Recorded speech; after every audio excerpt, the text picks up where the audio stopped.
Il y a une proposition tout d'abord qui fait beaucoup de bruit depuis quelques jours, celle de désarmer la police municipale.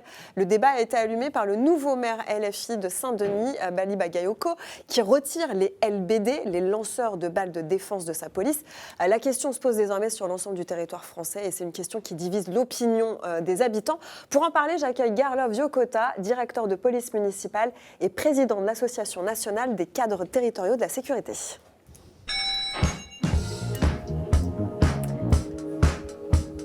Bonsoir Garlov, merci beaucoup d'être avec nous. Pour parler de cette polémique autour de la sécurité, en face il y a Karim. Karim, tu connais très bien le sujet car je rappelle que tu as été conseiller du ministre de l'Intérieur Jean-Pierre Chevènement entre 1998 et 2000. On va écouter le ministre de l'Intérieur mais actuel Laurent Nunez, il est contre le désarmement.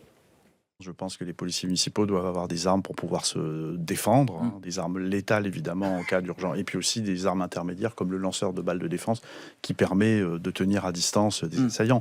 Voilà. Après, on regardera à l'usage comment les choses se passent. Moi, je suis à titre personnel contre le désarmement des policiers, c'est clair.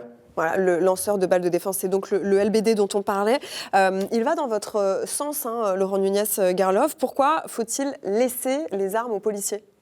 Alors il va effectivement peut-être dans notre sens, cependant sur le plan législatif, rien n'est absolument fait pour pouvoir contraindre justement les maires ou les présidents d'intercommunalité d'armer leurs agents, comme c'était prévu dans une loi il y a quelques années. Fait ce qu'il veut. Chaque maire, en son nom propre et non pas au nom du conseil, peut effectivement décider d'armer ou de ne pas armer sa police municipale. Pour Manuel Bompard, le coordinateur national de LFI, Saint-Denis, ce n'est que la première étape. Est-ce que vous appelez, vous, les policiers, à quitter les municipalités LFI, comme le fait le syndicat de défense des policiers municipaux ? Je vais être un tout petit peu plus prudent. J'ai cru comprendre que M. Bagayoko, donc le maire nouvellement élu de Saint-Denis, est revenu un petit peu sur ses positions, puisque désormais, il envisage éventuellement de laisser certaines unités armées. Peut-être que demain, au final, la réalité le rattrapera complètement, parce qu'il faut savoir que parmi ces électeurs LFI, j'ai vu un certain nombre de micro-trottoirs, même les électeurs LFI ne sont pas pour le désarmement des policiers, que ce soit pour les lanceurs de balles de défense, qui est une arme intermédiaire qui évite dans une certaine mesure d'utiliser l'arme à forte létalité, donc l'arme de poing, et encore moins le désarmement en arme de poing. Ce désarmement, ça fonctionne que dans certaines villes. Toi, Karim, par exemple, si tu étais maire de Marseille, tu ferais du désarmement ? Je ne ferai pas de désarmement, bien au contraire. Tu armerais encore plus d'instruments divers, parce qu'il n'y a pas que l'arme létale, il y a aussi des armes non létales. Donc, moi, je les doterai de matériel de pointe. Je recruterai même des policiers municipaux. On est dans une ville où il y a 900 000 habitants, il n'y a que 600 ou 700 policiers municipaux. Pour moi, il en faut au moins 1000, donc, pour qu'ils puissent patrouiller pédestres et autres, donc, visibles, en bleu. Et aujourd'hui, ne pas armer la police municipale, c'est mettre en danger ces policiers municipaux, de mon point de vue. On est sur une société quand même qui est de plus en plus violente. Il n'y a rien de banal aujourd'hui quand tu as des fonctions de police. Un contrôle, je dirais, lambda, par le passé, peut devenir un contrôle dangereux aujourd'hui. Oui, mais ta police nationale, elle peut être armée et pas forcément ta police municipale, si ?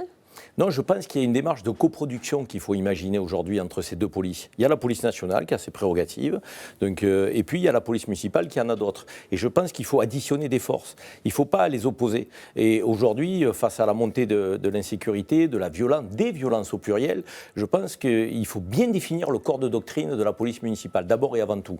Avant de parler d'armement, c'est qu'est-ce qu'on veut en faire de la police municipale. Il faut que le maire définisse vraiment ce qu'il veut en faire. Et une fois qu'il définit ce qu'il veut en faire, il leur donne les outils pour pouvoir exercer au mieux, dans les meilleures conditions, leur métier, pour se protéger d'abord et protéger la population ensuite. On a vraiment toujours besoin de plus d'armes. Enfin, une arme létale, en quoi ça ne suffit pas justement dans l'armement de la police ? Le LBD, c'est vraiment nécessaire ? Une arme létale, ça les met en danger s'ils ont que ça.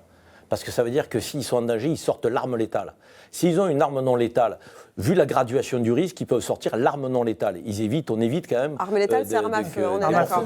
Donc alors, il faut mieux l'avoir. Alors toutes les armes par nature sont létales, d'ailleurs. Il y a les armes à forte létalité qui sont l'arme de poing, le 9 mm ou le 7,65. Et il y a effectivement les armes à faible létalité comme les LBD ou les PIE, les pistolets à impulsion électrique.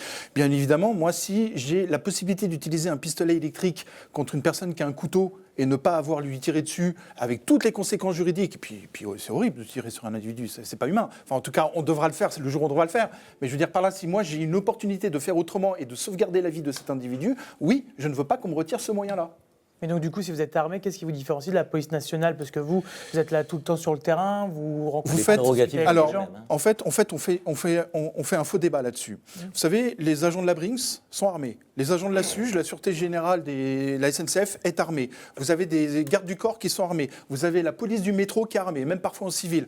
Ça n'appartient pas à la police nationale, l'armement, ni à la gendarmerie. C'est dès lors qu'on engage la sécurité d'un individu qui a une mission de tranquillité publique, de sécurité publique, il doit être armé non pas pour aller au-devant du danger, mais lorsque le danger se présente à lui, de façon à ce qu'il puisse se défendre et défendre bien évidemment les usagers. Après, il y a le LBD, attention, le LBD, on définit ça comme une arme intermédiaire non létale, mais le LBD fait des dégâts. On l'a vu dans les Gilets jaunes. Si on n'est pas formé à l'utilisation, ça nécessite une formation véritable. Voilà, là en fait, c'est ça qui est mis en question aujourd'hui. Là encore un vrai sujet, la formation.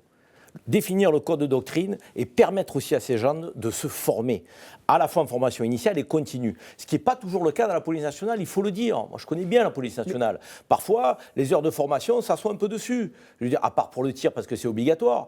Mais on aurait besoin, de leur laisser du temps pour se former. Mais Karim, ça dépend aussi de la stratégie, parce que je prenais l'exemple des Gilets jaunes tout à l'heure, mais pour les Gilets jaunes, il y a eu beaucoup de policiers qui sont après coup montés au créneau en disant que c'était des doctrines politiques qui les avaient fait agir. Et en fait, au même titre que la police municipale, c'est des questions de doctrine. J'avais été assez marqué, moi, pendant le débat de la mairie de Paris, où il y avait cette question de, en gros, est-ce que la police municipale, elle est là pour lutter contre les incivilités, je grille un feu rouge, je fais du vol à l'étalage, ou est-ce qu'elle est là pour, en fait, accompagner la police nationale, mais sur le terrain, en quadrillant le secteur? Et bah, du coup, je vous pose la question, à quoi elle sert la police municipale? Parce qu'on a l'impression que, en fonction de qui décide, en fait, on n'a pas du tout la même stratégie, donc la police municipale n'a pas le même nom, en fait. Vous parlez des LBD, du maintien de l'ordre lors des Gilets jaunes. La police municipale, de toute façon, ne fait pas de maintien de l'ordre. Bien sûr, mais je parlais déjà, on évite cet écueil-là. Ça, c'est la première chose. Et quel est le but de la police municipale? Est-ce que c'est le maire qui le définit de A à Z? Enfin, est-ce que chaque police municipale a un rôle différent selon la ville? Oui. Chaque maire définit la doctrine d'emploi de sa police municipale, comme du reste d'ailleurs de ses directions municipales. Il peut dire à telle police municipale, vous allez privilégier la prévention, et donc, ou privilégier la répression, voire être dans un entre-deux. Et souvent d'ailleurs, c'est ce que font les maires. Privilégier la répression. On ne privilégie pas la répression. On intervient au moment où il faut intervenir, mais on ne définit pas, on n'est pas un shérif quand on est maire de la ville. Donc on peut faire de la prévention, de la dissuasion et de la répression, en fonction des situations données. Alors, juste, il y a un tiers des policiers municipaux aujourd'hui qui n'ont pas d'armes, qui ne sont pas armés, et ça se passe bien pour eux. Est-ce que vous voulez armer toutes les polices municipales de toutes les communes? Ça se passe bien, c'est quand ça se passe bien qu'il faut justement être attentif. Vous savez, il ne faut pas attendre 10 morts à une intersection pour commencer à se poser la question si on met un feu rouge ou pas. Là, c'est pareil. Moi, dans les communes où il n'y a pas de problème, est-ce qu'il faut vraiment les problèmes armes arrivent. Les problèmes sont en train d'arriver, ils s'enquistent partout sur le territoire national. Et on le voit à travers l'actualité, dans des communes qui étaient a priori tranquilles, l'insécurité est arrivée. Et on n'a pas prévu cette insécurité. Vous savez, la politique, c'est aussi prévoir. Aujourd'hui, on est incapable de prévoir. Moi, j'ai un désaccord avec vous sur le fait que vous voulez obliger à ce qu'ils soient armés. Moi, je suis en désaccord avec ça. Pourquoi? Parce que si le patron, le chef de la ville, c'est le maire, je suis désolé, donc il n'est pas convaincu. Et si sa doctrine lui permet de dire « je ne veux pas que ma police soit armée » et qu'il l'assume pleinement devant ses concitoyens, de ses administrés, je ne pense pas qu'on doive l'obliger à les armer. Moi, je vous l'ai dit, si j'étais maire de Marseille, j'armerais ma police municipale. Je la doterais de moyens, d'effectifs, mais parce que je suis convaincu de mon corps de doctrine. Ouais. Je sais ce que je veux en faire. Mais un maire qui veut en faire que de la prévention, de la médiation, je peux comprendre qu'il n'est pas envie. Je ne suis pas d'accord avec lui, mais je peux comprendre. Je vais vous raconter une petite histoire. Vous savez, aujourd'hui, les terroristes en prennent à qui? Ils s'en prennent à d'un groupe d'individus qui sont rassemblés dans une manifestation sportive, festive, associative. Qui sont les premiers sur le terrain à gérer la tranquillité publique dans ces territoires? Ce ne sont pas les policiers nationaux ni les gendarmes, je peux vous le dire. Ce sont les policiers municipaux. Un policier municipal qui se retrouve face... Vous savez combien d'attaques au couteau il y a par jour aujourd'hui? Il y en a des dizaines. Un policier national qui est pas armé, qui se retrouve face à un individu qui commence à planter les gens, il fait quoi? Si on l'oblige pas à armer. Non, mais qu'on n'oblige pas à armer les polices, dans ces cas-là, qu'on ne crée pas de police municipale. Dans le mot police municipale, vous avez le mot police. Ça, on a tendance à l'oublier. Et le port de l'uniforme, ça veut dire quelque chose. On n'est pas un citoyen lambda. Non, mais vous savez aussi, et je mène le débat avec vous parce qu'il faut être factuel par rapport à ceux qui nous écoutent, que là où on a des polices municipales bien armées, bien équipées, la délinquance n'a pas baissé. Faux. Mais attendez, c'est factuel. Mais c'est factuel. C'est factuel. Vous ne pouvez pas dire que c'est faux, c'est factuel. À un moment donné, c'est factuel, mais c'est pas un bon argument, je trouve, Karim. Non, mais c'est pas une question d'argument. Ce que je veux dire par là, c'est que c'est pas parce que vous allez armer votre police municipale que vous allez assurer vos concitoyens d'une baisse de la délinquance. C'est ça que je veux dire. On ne peut pas en faire un argument politique, je dirais démagogique non plus. Moi, je dis que je les armerai. Parce que, encore une fois, je suis dans ma tête, moi je suis plutôt une sensibilité de gauche, mais la question de la sécurité, elle est majeure pour moi. Parce que je connais le sujet. Et il me passionne et je le connais. Et je pense effectivement qu'il faut armer la police municipale et qu'il faut les former et qu'il faut être clair dans le corps de doctrine avec eux. Il faut même leur donner plus de moyens législatifs, si vous voulez que je vous dise jusqu'où vous voudrez aller. Aujourd'hui, on ne va pas assez loin, je trouve. Karim, est-ce que ça veut dire que tu comprends les policiers qui sont prêts à partir, à quitter les villes LFI où on désarmerait pour aller ailleurs? C'est des villes avec lesquelles ils ne sont pas en phase avec le corps de doctrine. Vous savez, quand vous rentrez dans la police municipale, quand vous êtes prof, quand vous êtes médecin, vous le faites aussi un peu par vocation. Vous ne faites pas que pour avoir un salaire à la fin du mois. Il y a des gens qui sont passionnés par leur métier. S'ils estiment que les moyens ne leur seront pas donnés pour exercer leur métier dans de bonnes conditions, ils ont raison d'aller voir ailleurs. D'ailleurs, on a de plus en plus de policiers nationaux qui viennent dans les polices municipales. Parce qu'il y a des maires qui font de leur police municipale une police prioritaire, une police bien dotée, une police, je veux dire, qui est accompagnée. Mais Karim, moi, là où je ne comprends pas, c'est l'aspect où tu fais la distinction en disant que, en gros, est-ce que ça résout tant que ça le problème? Mais moi, là où je vois un danger par rapport à ça, c'est que le maire prend ses décisions en responsabilité, et moi, je trouve que c'est sain, on a raison de décentraliser le pouvoir. De fait, si jamais on n'attend que 6 ans pour pouvoir, entre guillemets, le sanctionner électoralement parce qu'il aura déconné là-dessus, il y aura peut-être des gens qui seront morts au milieu de ces 6 années de mandat. Et ces gens qui sont morts, si on leur dit que en fait, la police n'était pas armée, elle n'a pas pu intervenir, c'est dramatique pour les familles aussi. Il faut dire des choses. Et ça s'est prouvé, pendant différentes situations. Il faut expliquer aussi ce qu'est la vie d'un policier. Vous avez 98% des cas, et je suis gentil, c'est peut-être 99, où le policier ne sortira jamais son arme. Bien sûr. C'est une réalité. C'est pas grave qu'il l'ait dans ce cas-là. Et on souhaite de gravité. C'est une question que ne faire de l'arme un élément majeur de la fonction et de l'exercice de la fonction. Oui, mais on ne fait pas la sécurité de la sécurité. Mais je pense que vous ne partez pas dans le bon sens. L'arme n'est pas là pour faire baisser la délinquance, elle est là pour assurer la sécurité du policier et du citoyen. C'est tout. C'est tout. C'est uniquement pour la sécurité du policier, cette arme. L'arme, comme tous les agents de police et de gendarmerie, ne doit être utilisée que dans le cadre de la légitime défense, dès lors qu'une vie est vraiment menacée.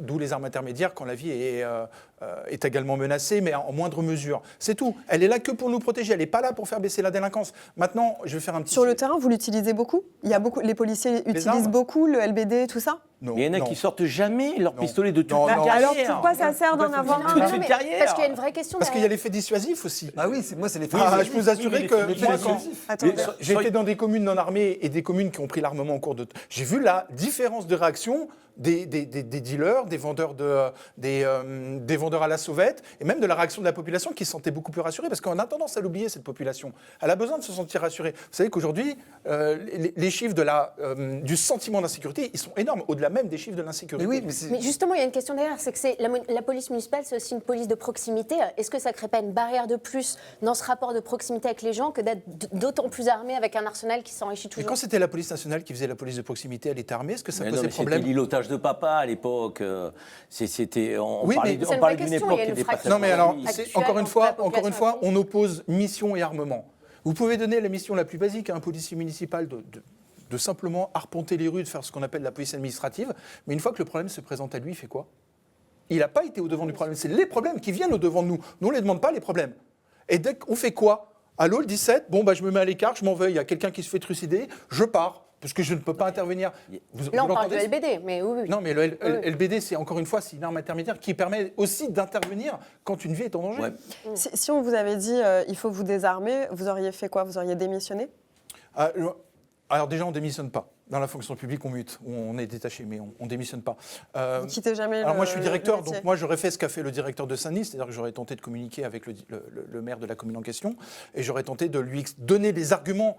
Après, quand c'est dogmatique ou idéologique, c'est compliqué d'aller... Il risque de changer d'avis, d'ailleurs. Attention, le maire de Saint-Denis, il n'est pas là pour se défendre, entre guillemets, même si on ne l'attaque pas, mais il n'a pas dit qu'il allait désarmer sa police municipale. Non, c'est un slogan national de la LFI, c'est pas lui en particulier.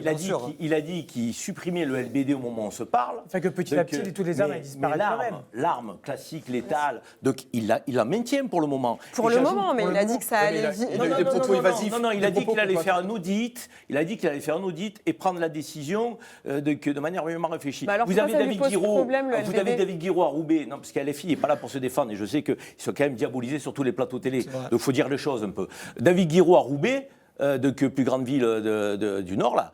Il ne va pas désarmer sa police. Ni à Creil. Ni à Creil. Donc c'est pas LFI. Ça sert à quoi d'enlever le LBD si tu as encore l'arme? Alors le LBD, ça a été dit tout à l'heure, le LBD, ça a commis des ravages en maintien de l'ordre. Bah oui. Donc moi, je suis plutôt pour le FN 303. On en parlait hors plateau. Le FN 303, c'est une arme qui possède, via l'intelligence artificielle, une caméra qui permet aux fonctionnaires de police, municipale ou nationale, de s'en servir. C'est une arme non létale, mais qui ne vise pas la tête. Donc, et si jamais vous visez la tête, la caméra intelligence artificielle vous pousse à viser le corps. Et donc vous ne pouvez pas tuer. Ça doit coûter un bras, une arme comme ça? Pas du tout. Ça coûte moins cher que le LBD. C'est une boîte franco-belge qui le fait et les syndicats de police aujourd'hui demandent à ce que le FN 303 milite pour qu'il soit utilisé. La réalité, c'est qu'une arme, oui, ça permet aux policiers de se défendre. Il ne faut pas que non plus ça rende sa vie plus difficile. Le LBD aujourd'hui, vous avez des policiers qui sont poursuivis parce qu'on a des gens qui ont eu des... Par des doctrines politiques. Par des doctrines politiques qui n'étaient pas assez formés. Les gens de la BAC qui ont utilisé le LBD en maintien de l'ordre, ils n'étaient pas formés. On voit bien que quand un policier n'a pas encore une fois le temps de formation, c'est pas mineur ce que je dis. Donc le maintien de l'ordre, c'est un métier. Les CRS et les gendarmes mobiles n'ont pas commis d'accident avec le LBD parce qu'ils s'entraînent régulièrement. Juste un dernier mot avec vous, Garlov. Là, on parlait de certaines villes. On est d'accord que vous voulez, même en ruralité, ce sentiment d'insécurité, vous voulez le combler avec le port des armes. Ce qu'il faut, c'est donner tous les outils nécessaires à un policier pour pouvoir assurer sa sécurité, celle des citoyens. Partout. Partout. Voilà. Ça ne doit pas être une variable d'ajustement politique, la police municipale. Ça doit vouloir dire quelque chose. Porter un uniforme, ça signifie quelque chose. On est agent dépositaire de l'autorité publique. Aller dans n'importe quel pays du monde, à part les bobbies, et même les bobbies sont en train de revenir en arrière. Ils sont très peu au final à ne pas être armés. Et j'ai vu un certain nombre d'agressions de bobbies au couteau. Je peux vous dire que ce n'est pas joli à voir. Alors eux, c'est dans leur ancrage. Aujourd'hui, en ruralité... Merci. En plus là-dessus, c'est le dernier mot. C'est vraiment aussi une politique du symbole parce qu'il y a de très grandes chances qu'à Saint-Denis, en fait, ils ne désarment pas la police. Là, pour l'instant, il y a un effet d'annonce. C'est ce que je disais tout à l'heure. Non mais Claire, on ne peut pas terminer ce débat sans... Alors, c'est juste un dernier mot parce que là, on est en retard. On ne peut pas terminer ce débat sans dire qu'il y a une inégalité aujourd'hui au sein des municipalités et des communes en fonction de la richesse de celles-ci. Celles qui sont riches peuvent se payer une police municipale. Celles qui ne le sont pas ne peuvent pas. Merci Karim. Ça, je crois que l'État doit faire quelque chose. Merci beaucoup Garlov Jokota d'avoir été avec nous. Je suis désolée, on a dépassé. Vous êtes directeur de police municipale. Merci beaucoup pour votre témoignage.